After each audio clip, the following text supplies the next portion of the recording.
Hello students, good morning. कैसे हैं आप सभी लोग। देखिए, आज की जो क्लास है हमारी जो सीरीज चल रही थी ज्योग्राफी की, है ना। एनसीईआरटी के थ्रू जो हम ज्योग्राफी के बारे में पढ़ रहे थे, तो उसमें जो नेक्स्ट चैप्टर रहेगा आपका चैप्टर नंबर 5 वाटर, है ना। उसके बारे में हम आज डिस्कस करेंगे। इसमें हम वाटर में जो है डिफरेंट टाइप्स ऑफ जो वाटर है, हमारी अर्थ पे कितना वाटर है, ठीक है। और फिर कुछ बातें हम ओशनिक करेंट्स से रिलेटेड भी बात करेंगे इसमें, है ना। वाटर जो डिस्ट्रीब्यूट हुआ है, कितना परसेंटेज किन किन फील्ड्स में दिया गया, इन सब चीज़ों के बारे में हम बात करेंगे, ठीक है। तो चलिए शुरू करते हैं अपनी आज की क्लास को। तो देखिए, सबसे पहले जो है वाटर, इसमें एक टर्म आपका आता है इवेपोरेशन। एक फर्स्ट टर्म है आपका इवेपोरेशन, है ना। इसके बारे में समझना बहुत ज़्यादा ज़रूरी है। ये क्या एक तरीके का प्रोसेस है, ठीक है, जिससे क्या होता है, जो वाटर है आपका वो कन्वर्ट होता है किसमें, वेपर्स में, वाटर वेपर्स की फॉर्म में, ठीक है। अब देखिए, वाटर से तो वेपर बन गया, बट यहाँ पर क्या है, एक आपका एक्सटर्नल फोर्स है या एक्सटर्नल वर्क है जिसकी वजह से ये वाटर से वेपर के फॉर्म में कन्वर्ट होता है। वो क्या है आपका, सन की हीट, है ना। जो सन जो है, जो सूरज है, उसकी जो गर्मी है, उसकी वजह से क्या होता है, आपका पानी जो है वेपर फॉर्म में कन्वर्ट होता है ना। जैसे हम केमिकल रिएक्शन लिखते हैं ना, जैसे वाटर जो है वो कन्वर्ट हो गया किसमें, वेपर्स में, है ना। तो वेपर्स में तो कन्वर्ट हुआ, बट कौन सा रिएजेंट या कौन सा वो हम लिखते हैं ना, यहाँ पे कैटलिस्ट यूज हुआ, वो क्या है, सन की हीट। सन की हीट की वजह से वो वेपर फॉर्म में कन्वर्ट हो गया। तो इस प्रोसेस को कहते हैं, जो तरीका है, इसको कहते हैं इवापोरेशन, ठीक है। अब इसी इवापोरेशन की वजह से होने से क्या होती है, क्लाउड्स फॉर्म होती हैं, बादल। जो आपकी वेपर्स हैं, अब देखिए अब चेंज चल रही है आपकी, वेपर्स से क्या बने आपके, फिर क्लाउड बने आपके, बादल, है ना। क्लाउड क्या हुए, कंडेंस हुए, एक जगह जमा हुए, ठीक है, और ठोस होते गए धीरे धीरे, ठीक है। उसके बाद फिर उन क्लाउड्स ने क्या किया, रेन कर दी, बारिश कर दी।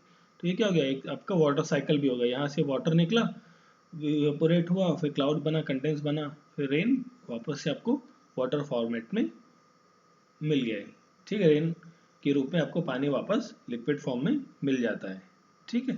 अब देखिए, ये तो था बात हमारी इवापोरेशन की, है ना। तो ये आई होप सो ये सारी चीज़ें क्लियर होंगी आपको, इवापोरेशन में क्या क्या चीज़ें रही हैं आपकी। फिर हम बात करते हैं इसमें अपने दूसरे पॉइंट के बारे में। इसमें जो है हमारा सोर्सेज ऑफ फ्रेश वाटर के बारे में हम देखेंगे। फ्रेश वाटर जो आपका है ना, कि भाई देखिए, अर्थ पे पानी तो बहुत है, बट जो फ्रेश वाटर है वो सोर्स कहाँ कहाँ से हमें मिलता है ना। जिसे हम पीने के लिए और खाने के लिए या अपने जो रोज़मर्रा के काम है उसके लिए इस्तेमाल करते हैं। तो ये जो वाटर है आपका, वो आता है रिवर्स से, नदियों से, ना कि ओशन से, ठीक है। ओशन या सी से नहीं आता, ये आपका रिवर से आता है, पॉन्ड से मिलता है, जो आपके तालाब हैं, और स्प्रिंग्स जो झरने होते हैं, है ना, वहाँ से मिलता है। फिर आपका ग्लेशियर से मिलता है, ग्लेशियर से, ठीक है। तो जो आपका पहाड़ों पर जो बर्फ जमी हुई होती है, उसका जो लिक्विड बनता है, पानी जब पिघलता है, तो उस पानी को एज अ फ्रेश वाटर के सोर्स के रूप में देखा जाता है, ठीक है। तो ये क्या है आपके सोर्सेस ऑफ फ्रेश वाटर। अब देखिए, ये तो फ्रेश वाटर हो गया। फिर हम बात करते हैं सॉल्टी वाटर की। भाई सॉल्टी वाटर भी तो है हमारे पास, है ना। तो देखिए, सॉल्टी वाटर कहाँ देखने को मिलता है आपको, ओशियन में, जो समुद्र महासागर है, ओशन मतलब महासागर, और सी जो है आपका समुद्र, ठीक है। यहाँ पर जो वाटर है वो क्या है आपका, सॉल्टी है, वाटर है सॉल्टी, ठीक है। ठीक, अब इसमें क्या है, जनरली क्या मिलता है आपको, NaCl।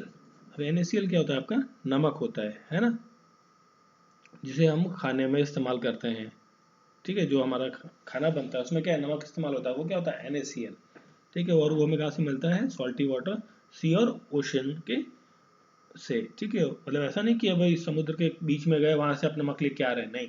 जबकि कॉर्नर्स, जो समुद्र के किनारे होते हैं या सी के कॉर्नर्स हैं, बीचेस जो होते हैं, वहां से आपका सॉल्ट जो है एक्सट्रैक्ट किया जाता है, ठीक है। अब हम बात करते हैं इसमें डिस्ट्रीब्यूशन ऑफ वाटर की। किसकी, ऑफ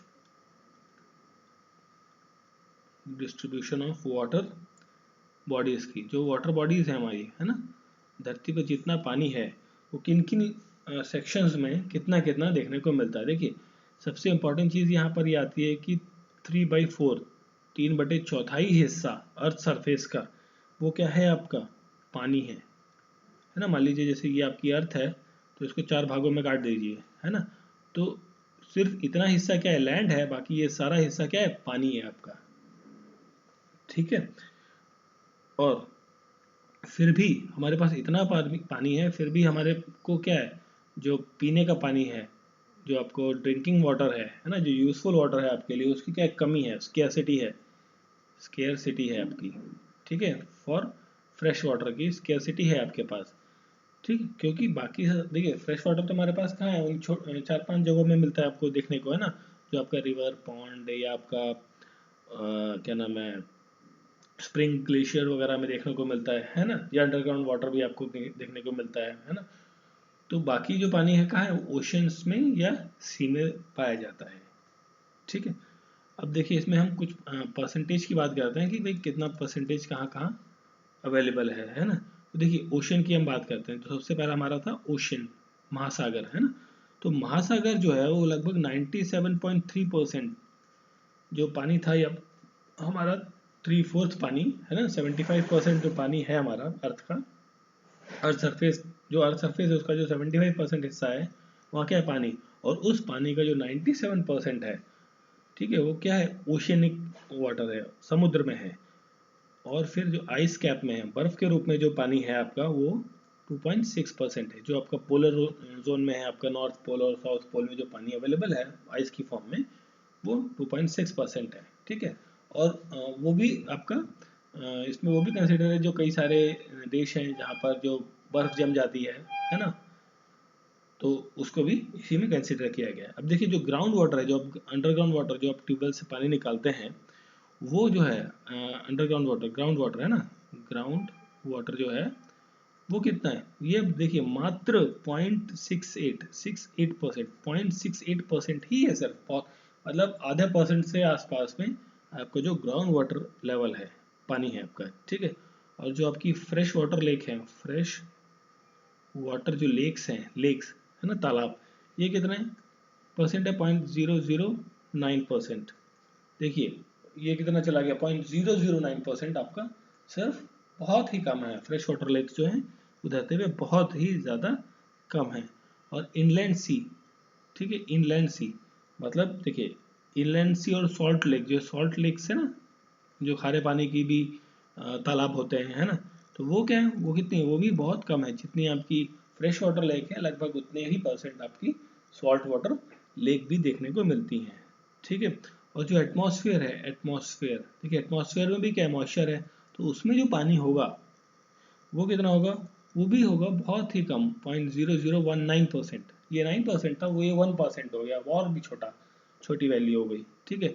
और जो रिवर्स है हमारी, रिवर, ठीक, रिवर्स में कितना पानी है, आपको लगता होगा बहुत पानी है रिवर्स में, है ना, बट एक्चुअल में जो रिवर में पानी है वो कितना है, 0.001। देखिए इस फिगर से भी छोटा हो गया, बहुत ही कम पानी है आपका सबसे। देखिए अगर जो कई बार क्वेश्चन आए कि सबसे जो आपके फ्रेश वाटर सोर्सेस हैं जहाँ से आप पानी यूज़ करते हैं, उनमें सबसे ज़्यादा सबसे कम पानी किस सोर्स में देखने को मिलता है, तो जनरली बच्चे क्या लगाएंगे, जो आपका लेक है, बट ऐसा नहीं है। तो सबसे कम जो आपको रिवर पानी देखने को मिलता है वो आपको रिवर के अंदर देखने को मिलता है, ठीक है। तो ये सब था आपका जो वाटर का डिस्ट्रीब्यूशन है डिफरेंट डिफरेंट सोर्सेस से, ठीक है। अब देखिए फिर हम बात करते हैं एक इम्पॉर्टेंट टॉपिक के बारे में, ओशियन सर्कुलेशन, सर्कुलेशन, ठीक है। देखिए ओशियन सर्कुलेशन, ओशन तो आप जानते हैं समुद्र, और सर्कुलेशन मतलब जब समुद्र में हवाएं चलती हैं, ठीक है, तो उसकी वजह से कुछ मूवमेंट होती है, ठीक है। और जिसकी वजह से, उस मूवमेंट की वजह से जो ओशनिक वाटर है आपका, जो ओशनिक वाटर है समुद्र का जो पानी है, वो क्या रहता है आपका, गर्म बना रहता है, वार्म रहता है, ठीक है। देखिए सर्दियों में क्या है, आप जैसे आप देखिए कोई तालाब है ना, उसका जो पानी होगा वो आपको ठंडा मिलेगा, ठंडा फील करोगे, कोल्ड फील करोगे। वहीं आप रिवर का वाटर देखिए, रिवर या नहर आपको फ्लोइंग मूव कर रही है पानी जहाँ पे, उसको आप देखेंगे तो वो आपको पानी क्या मिलेगा, आपको वार्म मिलेगा। ठीक है, तो ये जो मूवमेंट होती है, मूवमेंट की वजह से ही जो पानी है आपका वो वार्म बना रहता है, ठंडा नहीं होता है। और जो तालाब में उसमें क्या स्टिल है, उसमें मूवमेंट नहीं है, रुका हुआ पानी है, तो वो कोल्ड हो जाता है आपका। ठीक है, अब देखिए जो मूवमेंट है आपकी, सर्कुलेशन, मूवमेंट हुई, सर्कुलेशन मतलब मूवमेंट है ना। तो जो ये मूवमेंट है ये बेसिकली आपकी तीन टाइप की होती है, तीन कैटेगरीज में डिवाइड की गई है। पहली टाइड्स के फॉर्म में, ठीक है, और फिर आपकी वेव्स की फॉर्म में। अभी हम देखेंगे इनको क्या क्या होता है। फिर ये करंट्स, ठीक है। अब ये करंट बिजली वाला करंट नहीं है, ये ओशनिक करंट, जो समुद्र में लहरें उठती हैं उनकी बात कर रहे हैं। ठीक है, तो चलिए इसमें वन बाय वन इन सभी के बारे में देखते हैं। तो सबसे पहला क्या था हमारा, सबसे पहला था आपका टाइड्स। ठीक है, तो देखिए टाइड्स क्या होती हैं, एक सिस्टमेटिक अप एंड डाउन, है ना। जैसे आपका ये लेयर है, रिवर लेयर, आप ओशन लेयर, है ना। तो इसमें क्या टाइड्स क्या इस तरीके से मूव कर रही हैं, अप कर रही हैं, डाउन कर रही हैं, इस तरीके से जो मूवमेंट जा रही है अप एंड डाउन में, है ना।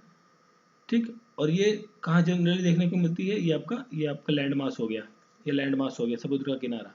तो यहाँ इस तरीके की जो मूवमेंट है ये आपको दिन में 2 बार देखने को मिलती है, 2 टाइम्स, है ना। ठीक है, 2 टाइम्स, और कई बार ये 3 बार भी देखने को मिलती है। ठीक है, बट डिफरेंट डिफरेंट कंडीशंस में। और जो ये मूवमेंट है ये 2 टाइप की होती है, टू टाइप्स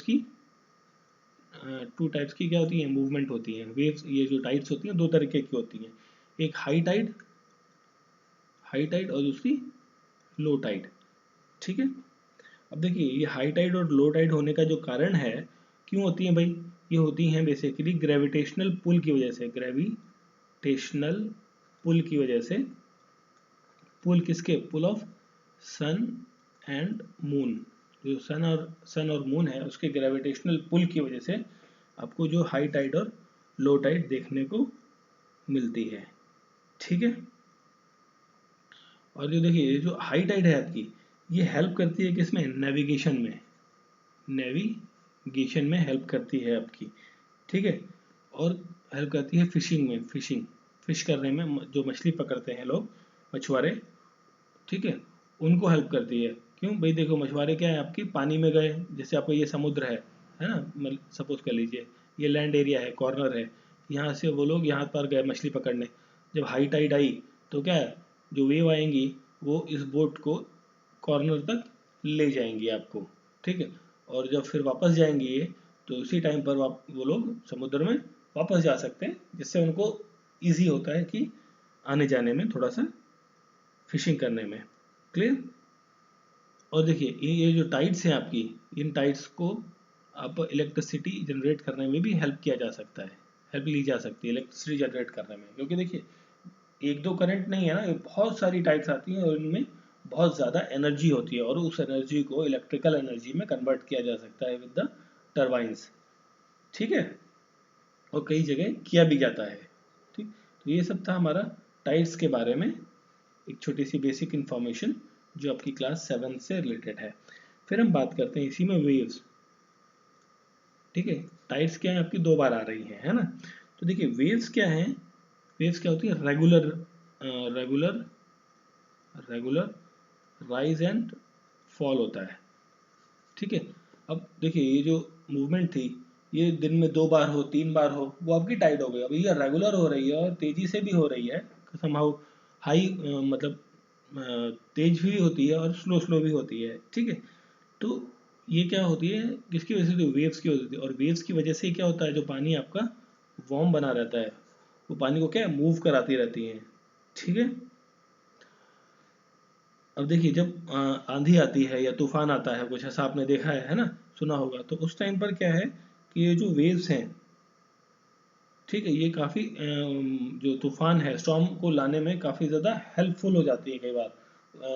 तूफान के आने के लिए ये उनके एक्सेलेटर का काम करती हैं वेव्स। ठीक है, और जो वेव्स हैं इनकी वजह से कई बार क्या है, अर्थक्वेक भी आते हैं, अर्थक्वेक्स भी देखने को मिलते हैं। ठीक है, और आपका वॉल्केनिक इरप्शन भी देखने को मिलता है। ठीक है, और सुनामी, सुनामी तो आपने सुना ही होगा, सुनामी या कोई भी आपका फ्लड, तूफान आ रहा है समुद्र के कोस्टल एरियाज में, है ना। तो वो सब क्या है, उन सब के आने में काफ़ी ज़्यादा अहम रोल और हेल्पिंग रोल जो है वो वेव्स करती हैं। ठीक है, ये क्या मूवमेंट है, हम बात कर रहे थे किसकी, मूवमेंट की, सर्कुलेशन की, जो आपका मूवमेंट चलता है पानी में, उनकी हम बात कर रहे थे। ठीक है, फिर हमारा जो थर्ड पॉइंट था इसमें वो है करंट या ओशनिक करंट, ओशनिक करंट। ठीक है, अभी तक हमने क्या की बात की, समुद्र के बारे में, उनके कॉर्नर्स के बारे में, फिर अब हम बात कर रहे हैं बड़े समुद्रों, महासागरों के बारे में। ठीक है, अब देखिए इसमें दो जो होता है, दो टाइप, ये पर्टिकुलरली जो ओशनिक करंट है ये पर्टिकुलरली डायरेक्शन की तरफ मूव करती हैं। इनकी एक फिक्स डायरेक्शन होती है, फिक्स्ड होती है कि वो इस मूव डायरेक्शन में ही मूव करेंगे आमतौर पे। ठीक है, क्योंकि बहुत बड़ी वाली ओशंस में, महासागरों में हम बात कर रहे हैं इसमें। ठीक, अब देखिए इसमें दो टाइप की आपकी होती हैं ओशनिक करंट। पहली होती है warm oceanic current, warm oceanic current, उसी हम लिख रहे हैं ओशनिक करंट को। दूसरी होती है कोल्ड ओशनिक करंट। ठीक है, तो देखिए जो वार्म होती है, देखिए आपकी ये अर्थ सरफेस है ना, तो यहाँ पे क्या है आपका इक्वेटर, ये क्या है इक्वेटर। ठीक है, तो जब जो करंट आपकी जो मूवमेंट है, देखिए आपको एक चेन या फ्लो ले लीजिए, जैसे टाइड है, टाइड का एक दो है, दो मूवमेंट हुई, तीन मूवमेंट हुई, फ्लो है ना, और यहाँ पे क्या वेव, वेव्स में multiple continuously rise and fall आएगा, और फिर जब बहुत ज़्यादा आएगा वो आपका क्या बन जाएगा, करंट बन जाएगा। ठीक है, तो ये इस तरीके से इसका वो है प्रोग्रेस वाला हिसाब किताब भी है कि इस तरीके से वो प्रोग्रेस करती रहती है। अब देखिए यहाँ पर हम बात कर रहे थे वार्म करंट की, है ना, वार्म ओशनिक करंट की। ये जनरेट होता है जो ओशन, आपका समुद्र कहाँ है, इक्वेटर के पास में, जो ओशन है आपका इक्वेटर के पास में ये जनरेट होता है और मूव करता है पोल्स की तरफ। ये पोल्स की तरफ मूव करेगा, नीचे वाला हिस्सा आपका साउथ पोल की तरफ मूव करेगा, इधर का हिस्सा जो यहाँ पे करंट आई आपकी, या मूवमेंट आई जो वाटर वेव्स के अंदर, वो कहाँ जाएंगी आपकी नॉर्थ पोल की तरफ। ठीक है, अब ये क्या कहलाती है आपकी वार्म, वार्म ओशनिक करंट, क्योंकि देखिए इक्वेटर पे क्या है, गर्म रहता है, गर्मी रहती है, सन रेज क्या आपकी डायरेक्टली पड़ती है, इस वजह से यहाँ पे गर्म रहता है और आपकी वार्म ओशनिक करंट मूव करती है। फिर आपका दूसरा आता है कोल्ड ओशनिक करंट।